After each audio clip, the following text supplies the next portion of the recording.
The United States estimates that 20,000 Russian troops have been killed in fighting in Ukraine since December, mostly in the battle for Bakhmut. The White House said another 80,000 had been wounded. Since late last year, Russia has been trying to capture Bakhmut in a grinding battle of attrition. The assault has been led by Wagner mercenaries, many of them convicts recruited from prison. The Ukrainians say they've been using the fight to kill as many Russians as possible, despite suffering heavily themselves. The US assessment of 100,000 Russian casualties suggests that the strategy has been successful, but the White House did not give a figure for Ukrainian losses. For Russia, this attempted effort, particularly in Bakhmut, has come at a terribly, terribly high cost. Russia has exhausted its military stockpiles and its armed forces. And since December alone, and remember now, some of the shelling and fighting over Bakhmut goes well back before December, but just since December, we estimate that Russia has suffered more than 100,000 casualties, including over 20,000 killed in action, nearly half of whom were Wagner soldiers, the majority of whom were Russian convicts that were thrown into combat in Bakhmut without sufficient combat combat training, combat leadership, or any sense of organizational command and control. The bottom line is that Russia's attempted offensive has backfired. After months of fighting and extraordinary losses, Russia continues to be focused on a single Ukrainian city with limited strategic value. Ukraine's armed forces are defending their territory bravely and effectively and making Russia expend enormous resources for marginal gains. The world and battlefield momentum remain on Ukraine's side, and we will continue to support Ukraine, as the president has said, for as long as it takes. Well, for more on the war in Ukraine, let's bring in U.S. military analyst Doug Brooks, who joins me live from Washington. Good to see you, Doug. So the U.S. estimates that 20,000 Russian troops have been killed in fighting in Ukraine since December, mostly in and around Bakhmut, with another 80,000 wounded. Tell us what you know about that. Yeah, Bakhmut has become a real meat grinder for the Russians. And again, as has been pointed out in our past discussions, Bakhmut is not strategic of a city, but the Russians decided they really, really wanted it badly as some sort of victory that they could claim. Thus far, it looks like they have maybe 2/3 of the city captured. It's taken them, since November. So it's going very slow, very heavy artillery war, so they're taking a lot of casualties. So I think the U.S. estimates, if anything, they may be a bit low.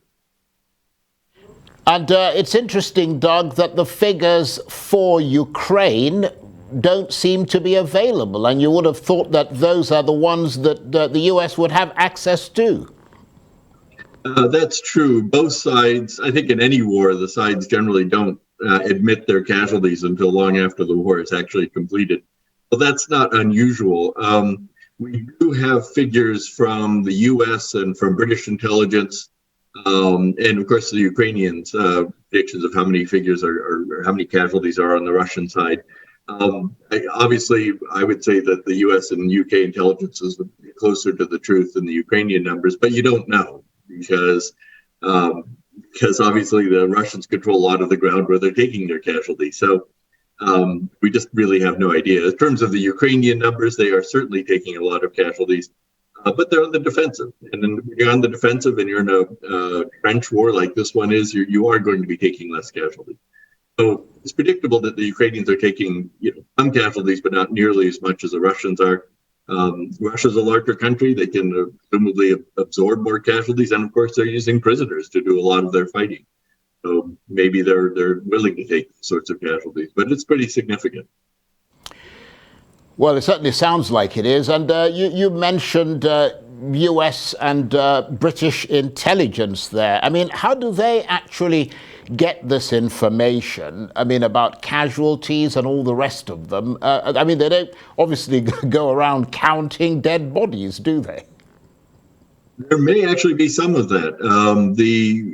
This is probably the most podcast war in history, certainly between YouTube and all the other social media channels where the actual participants in the war are actually broadcasting their successes. They're actually seeing a lot of the damage live or shortly thereafter, and you're able to do some calculations from that. In addition, you can use secondary sources, for example, notifications in newspapers across Russia where they're mentioning people who have been killed in the war. You can start adding those up.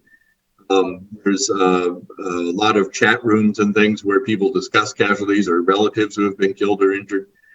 So you have a pretty good idea from that.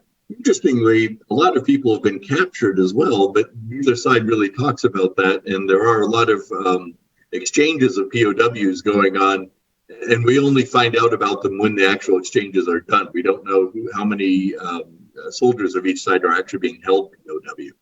So we don't know those numbers very well either. And Russia's defense minister has called on a rocket manufacturer to double its production of precision missiles, stressing the importance of the timely replenishment of weapons and ammunition. I mean, how much are sanctions hampering Russia's ability to manufacture high-tech weaponry? Sanctions are really, really hurting Russia, especially on the weapons side. One example that I was reading about recently is ball bearings. A lot of the Russian tanks that they're bringing out now are ones that had been in storage for years or even decades, and they need to be refurbished, and you need ball bearings to do that. And apparently they imported all their ball bearings, so they don't have those. So that's hampering it. They've been trying to buy rockets and drones and everything else from abroad, but the sanctions have really impeded that. They're getting a lot of their stuff now from Iran. In terms of their own ability to build their own rockets, I think it's pretty limited. And they've been, there's also stories that they've been trying to find circuit boards that they can use for their precision weaponry because they can't import those anymore. So they've been stealing them out of dishwashers and things like that. I mean, it's getting pretty absurd, but they just don't have the industrial capacity to do this without being able to import a lot of products from abroad. And they are getting some, but not enough to keep their industry going.